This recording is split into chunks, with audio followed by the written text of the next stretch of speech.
बैकवुड जंगल के किनारे खड़ा वो पुराना बलूत का पेड़, उसकी टेढ़ी मेढ़ी डालियों पर लटकते थे 12 फटे पुराने झूले। गांव के बच्चे इसे फांसी का पेड़ कहते थे, मगर कोई कभी इस नाम की वजह नहीं पूछता था। कभी इन झूलों को छूना मत, बूढ़े ग्रेसन ने चेतावनी दी। उनकी धुंधली आंखें डर से फैल गईं। पिछले साल तो सिर्फ 11 ही थे, ये 10 साल का जेक हंस पड़ा। उसे ये सब बकवास लगा। शाम के धुंधलके में जब दोस्तों ने चुनौती दी तो वह सीधा पेड़ के पास गया और सबसे पास वाले झूले को पकड़ लिया।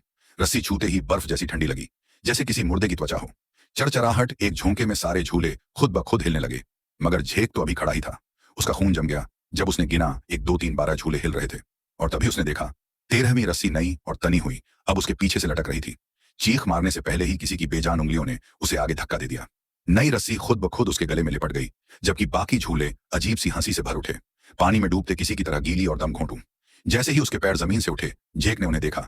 12 फीके बच्चे झूलों पर लटके हुए, उनके मुड़े हुए गले और हैवानी मुस्कान।